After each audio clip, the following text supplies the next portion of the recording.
Welcome to the Daily Dish with Leanne Ely. This is a show about you, your life, and the vibrancy you want.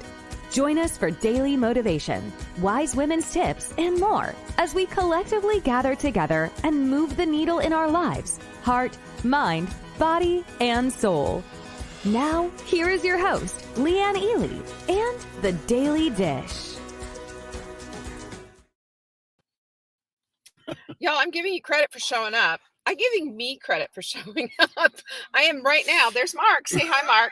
Don't do this. There's Lincoln. Say hi, Lincoln, in the back seat. Do you see Lincoln in the back seat? We're traveling. We're somewhere in the middle of Pennsylvania. Whoever lives in Pennsylvania, hey, if you're off of 81, come out and say hello. You can see there's a Burger King in the back right here. Went into a Burger King for the first time in my, I don't know how many years, to use the bathroom. But anyway, so here I am in the midst of traveling, and we're just going to do a show right here in the parking lot, as long as my Wi-Fi holds up. Anyway, good to see June, Deborah, Kathy, Susan. You're in Pennsylvania, Susan? Where are you? Jackie's here. So's Tanya. Jocelyn, hello. Good to see you. My girlfriend June's here. Noreen is in the house. Carla's here. Lynn, nice to see everyone. Martha, our winner from last week. Amber's in the house. Hello. Good to have you here. Hey, you know what? I'm glad to do this while I'm traveling. Thank you for saying that, though, Noreen. I'm reading a fascinating book right now. It's really helping out. So it's helping me to put things together and put, you know how it is when you're putting a puzzle together. Hello, Jennifer, Anna, Diane, Karen. Hi. Are we having a good time or what? Let's get busy because, well, first of all, you know that our supplement of the week, I just happen to have it right here in the front seat, is Bio Omega 3. You know, this is everything. This is brain function, heart function. Ladies, give it to your guys if you know what I'm talking about. And the other thing that it does is it helps with weight loss and hormones. Love this stuff. I wouldn't be without it. As a matter of fact, you want to know how many I take? Right there. This is the truth. Really, really makes a big, big difference. Check it out at savingdinner.com/show. That's where we go. The name of the book is A Liberated Mind. That's what I'm reading right now, Doreen. It's just fantastic. But, you know, I love to read books. Anyway, so the quote of the week, of course, Jenny's going to put up because it's somewhere in my backpack. Angie's here. I'm so glad. There it is. There's just one way to radically change your behavior. Radically change your environment. And you know what? BJ Fogg is right about that. Absolutely 100% right. But you know what else? We're going to talk a little bit today about fear and how fear fits into the equation. Right? Remember how we talked about this last time in when we did our full bloom workshop last time? Same kind of a deal, and I can't wait to share all of this. Hey, Joanne, I'm glad you're here.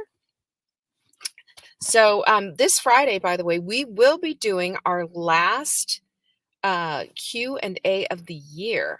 This is the last one. Our Q&As, well, you know, I love a good Q&A. Can you imagine? I know, Jane. Do I get credit for this or what? Did you see my doggy? There's the Linky. Lincoln. Lincoln, say hi. There he is. All 90 pounds of him in the back seat. And there's Mark playing chess in the front seat. Okay, now you know the full setup here.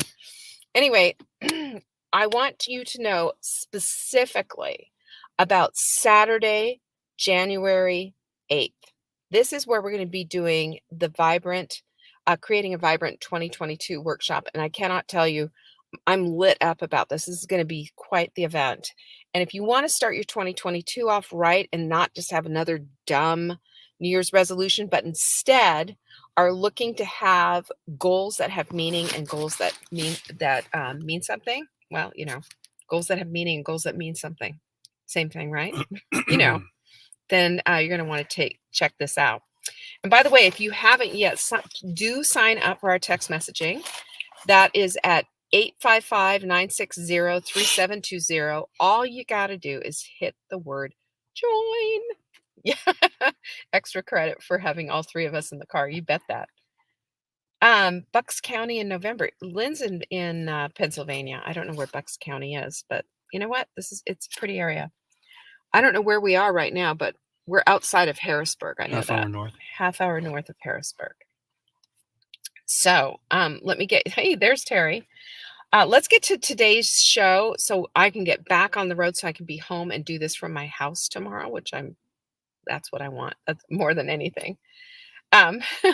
Mark's playing a computerized version, June. He does this. That's part of his thing, you know. I do word things. He does those. So that's who it is. All right. So let's get to this because I think what you're gonna love what this is all about because I think it gives a lot of hope and it gives us an opportunity to see things in a completely different life. Hey, Lucy, good to see you. I'm glad you're here. So a friend of mine is named Ed Milet, if you've ever seen him. And Ed's an interesting guy. He's a big finance guy, made it big, flies around in private planes. He's that kind of guy. He's also a big guy. He works out all the time and super smart and quite the motivational speaker. If you've never heard him, you might want to look him up on YouTube. He looks like a big burly guy that's going to punch your lights out, but he's like a kitty cat, he's soft and sweet. So I want you to just check him out. But one of the quotes that he said that I loved was, I don't do things based on how I feel. I do things based on who I am. And then that question led to me to thinking about, well, who am I then? And how do I define that? And what makes me who I am? And so as I've thought through 2021 and given it a serious analysis, because that's what you do this time of year is you're getting ready to set yourself up, tee yourself up for the next year. Then what you're going to want to do is, just take an analysis of what does my year look like? What is 2021 all about? What is it that stands out? How did what were my wins? Where were my losses? And the one thing that kept coming up to me, and this is from doing some thought work with Kara, and I always say her name is Kara Lowenthal. And I know I'm saying her stuff wrong, but she has a thought work process. I've shared with you the ladders and all of that stuff before. And I'm telling you, this to me was everything. And she said that every thought I think doesn't have to be processed, believed, or obeyed. And I think sometimes we get stuck in that of thinking because I've thought it, therefore it's true, therefore this is, this is how this whole thing is, but that isn't necessarily the case. And even so, this is Stephen Hayes that wrote this book, A Liberated Mind, says we have to pivot toward what matters. Pivot toward what matters. And what does that mean? Well, to do that, again, it's back to that whole thing. We got to know where we're starting from, and we have to start with the honest assessment. The honest assessment on isn't just in our own little worlds, but it's also in the world around us. And I think this is going to give kind of a framework to maybe how you're feeling, maybe how you're not doing the very best that you thought you should be doing and whatever else. But let's just talk about this for a minute because I think it's so critically important. And that is, while we've made, all kinds of crazy advances in medicine and in technology and in everything else, I mean, they've got child mortality in the last 20 years that has improved like 40%. Childhood leukemia has been knocked down in the last 50 years. Used to be an 86% mortality rate. That's in half now with children with leukemia. So there's all kinds of advances that have been done. But the thing is, as a result of our own technology, the technology that's propelled us into the internet age and everything else, it's left us overexposed daily, overexposed to daily horror, daily drama, daily judgment, daily too muchness. Am I right? I am. And that leaves us feeling oftentimes very overwhelmed. And it's not our own lives, it's just what's going on around us. And I think we need to add that into the whole equation of who we are because it does matter. And it threatens our very existence because it puts us in a place of fearfulness. So you remember, and a lot of you here, I know, I know I wasn't alone. Did you walk home alone from school? Yes. Were you out playing in outside and your parents didn't even know where you were? You just had to be home by the time the streetlights turned on? Well, today, by today's standards, if you did that, somebody would turn you into CPS, you know, Child Protective Services. But we have these 24-hour news cycles where they're recounting every single horror under the sun, and it's all fear-based. Have you noticed?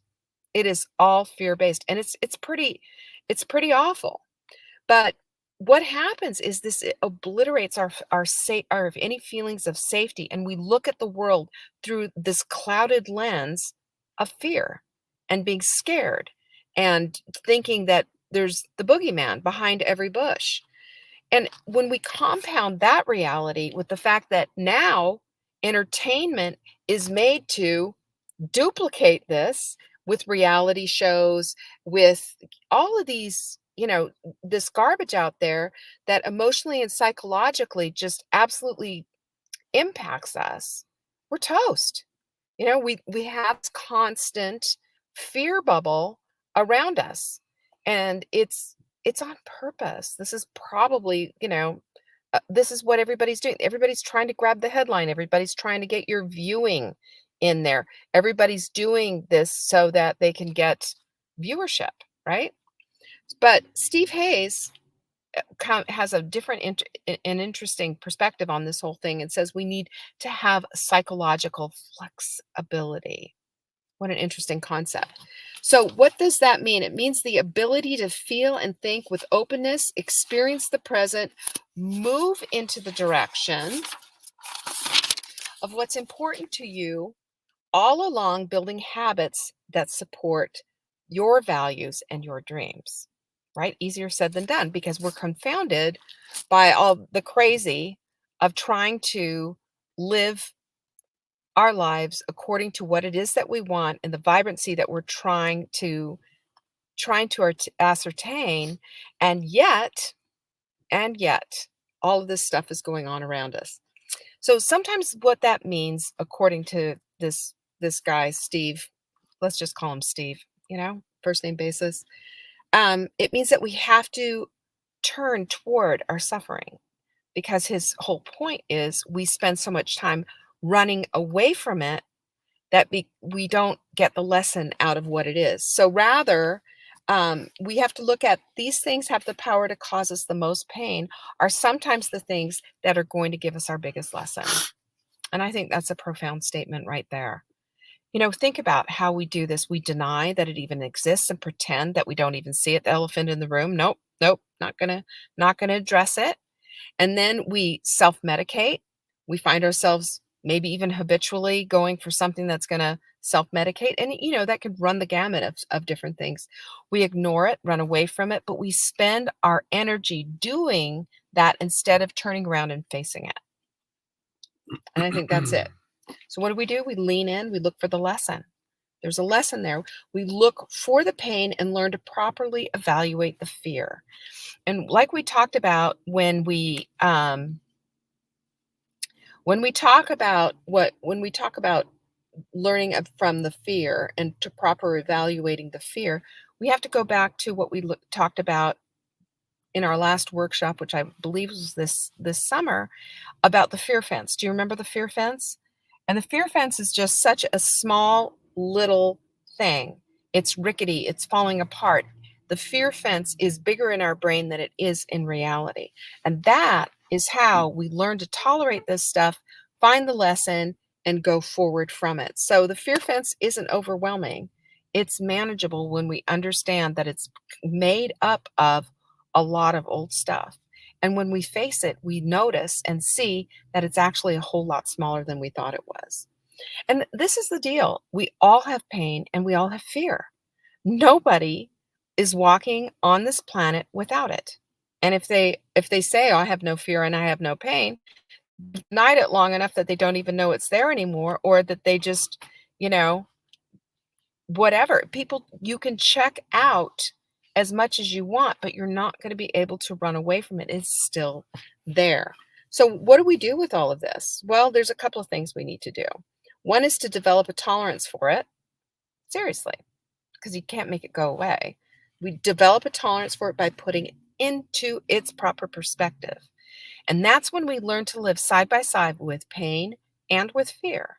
And when we face the pain and look for the lessons, Ed Milet really brilliantly said that as he's going through something and as he's doing something, and Sean Croxton said the same thing, as he's doing something that's harder and pushing on him, he's looking for the pain and looking for the lesson from the pain. What's it trying to teach me?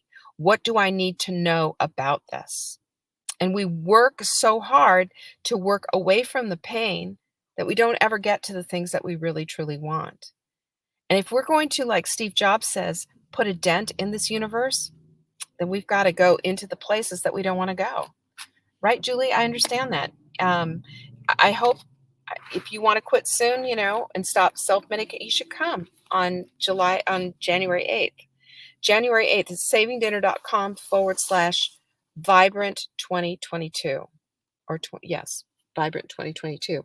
Well, there's a couple things, like I said, is to develop a tolerance and to also put it in its proper perspective. And also it's to be curious and ask questions about it. How do you like that one? Listen, I believe this so much with my whole heart. When we start asking questions, then we can figure out what the heck is going on. Maybe not the whole thing, but certainly some of it. So this is the thing that, we have an incredible ability to figure things out. We do. All of us do. We can figure this out. Remember, everything is eminently figure outable. And if you go back to, again, this other logic piece, which is that you are fearfully and wonderfully made, that you're here on purpose and for purpose, you have to, you need to be able to then, therefore, be able to get to the answers that you need. Doesn't it make sense that the creator who created you would give you everything that you need so that you can figure this stuff out? He's not there to just bump you bump you down and keep you in your place and put a thumb on top of your head. It doesn't make any sense. So I think it's the bigger lesson that we're looking for. We all have things that we want to do, that we know that we want to attain, and the goals that we want to have in this life.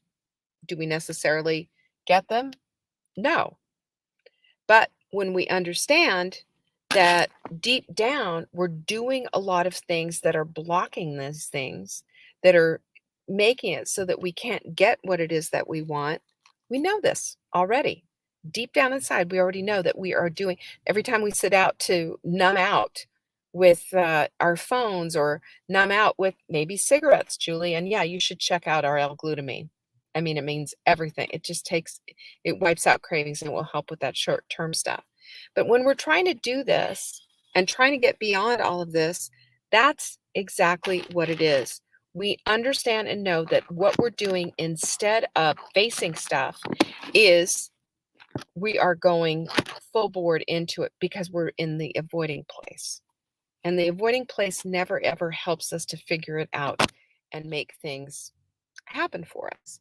So the secret sauce to going beyond that familiar loop and actually getting what you want has to do with learning the lesson, number one, and understanding that our emotions that are involved with them are not something to be avoided as well. They go deep and they go long and they go wide and they are from who knows when they're from. But all connected to this stuff is procrastination, because when we know better, it doesn't mean we necessarily do better, even though we, should. Sometimes we don't. But that's a protective mechanism so that we don't have to face that stuff. But we're going to do that tomorrow. We're going to face it. Meanwhile, what I want you to do is really take a serious look at your calendar. I'm talking about Saturday, January 8th, because Saturday, January 8th, game on. We're going to go deep into this stuff, whole heck of a lot more. Then we're going to start putting together our vibrant vision boards and really coming to terms with what goals are and how to set them up in a true way. We're not going to be doing the goal setting and everything right then because we just simply do not have time. But I believe that, a part of being a good gardener is preparing the soil to be planted. And that's exactly what Saturday, January 8th is all about. I want you to mark that on your calendars, a full day, and it's going to rock and roll you. Anyway, told you it was going to be quick today. We got to get back on the road. I appreciate you all. I will see you tomorrow, same bat time, same bat channel. Peace be with you. Thanks so much for joining me. And don't forget, go make a reservation. savingdinner.com/vibrant2022. Bye. Thanks for watching. Check back for new episodes. If you missed the live show, you can always watch the replay. You can find Saving Dinner on YouTube, Facebook, Instagram, and TikTok. Until next time, pinkies up.